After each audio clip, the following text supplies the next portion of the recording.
Hi, my name is Lilia. I'm just a regular teenager. I like music, reading, and I hate to admit it, but I also like social media. I have an important message for you today that I hope makes a big impact on you. We need to get more girls involved with the STEM fields in order to be equal participants in the future generation of innovators and leaders. My interest in STEM started the night my father told me that my smartphone was more powerful than the computer NASA used in the Apollo mission to land on the moon. My enthusiasm for STEM led me to take more classes in school and even outside of school. But I quickly realized something was missing in my classes. Where were all the girls? And as I've gotten older, I've noticed even fewer and fewer girls in my STEM classes. We need to debunk the gender stereotype that girls aren't good at STEM, and it all starts with getting them into those classrooms. You've had many successes. Can you share one that you are the most proud of? I think the first accomplishment in this path, I decided early in high school that I wanted to be a biologist. I made the decision to go to graduate school and get a PhD, and I think that was an early point of defining my path. The most defining moment would be the moment I decided to stay in grad school, and I'm really glad that I did, and I love my career now. The disparity between men and women in STEM is culturally driven by sexist misconceptions rather than genetic facts. Were there any gender barriers you encountered in your career, and if so, how did you deal with them? Absolutely. I think all girls and women, particularly when I was growing up, saw some of that. They gave the math students in the advanced classes a national exam. I got the highest grade at my high school. And I think if I'd been a boy, people would have talked to me about, well, you do well at math. You may want to think about going into engineering or science or something. But nobody really said anything to me. Even today, kids, through the media or through education or wherever they're seeing these biases, they continue to exist. Popular TV shows like The Big Bang Theory still depict the smart woman as geeky and socially awkward, while the cool and stylish woman is seen as the dumb one. You do not have to lose your identity and who you are to be a good scientist or doctor or engineer.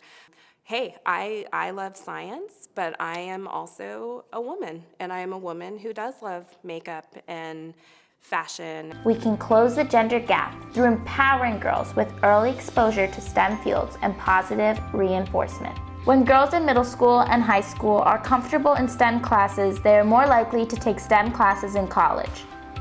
With more STEM classes on their college transcripts, women get positions of greater responsibility upon graduation. More senior-level jobs offer women more promotions in the workforce. With female promotions come more power and influence in society.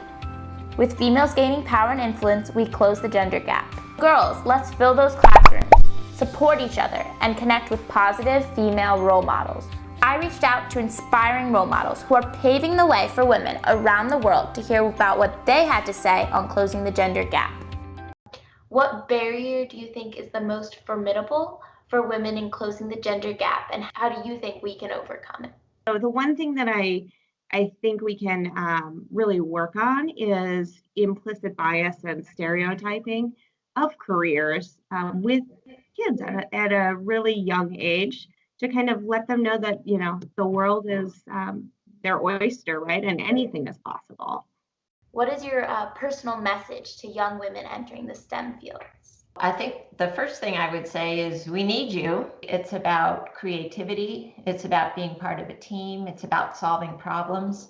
And I think those are things that all appeal to girls. My message would be to take on challenges, whether they be, field-based or whether they be gender-based. There's people out there that will definitely help you. They need to be unafraid to sometimes ask for help.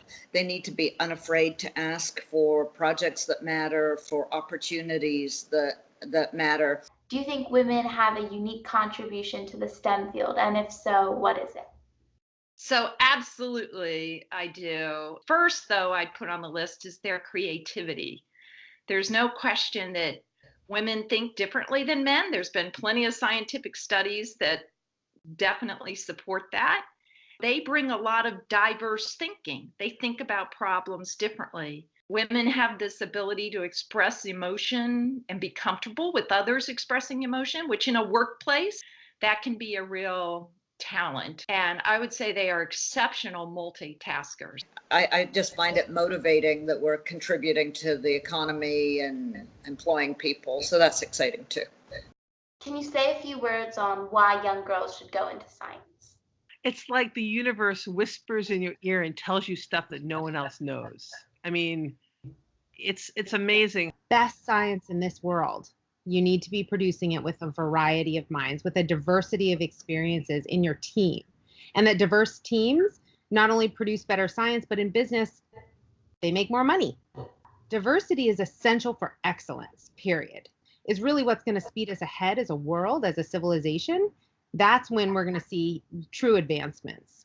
If girls can do in middle school and high school that which society has said only boys can or should do, then as women, we will be able to do all of the things that society has prevented us from doing for the rest of our lives. The world needs more girls in STEM. Please help me spread the word.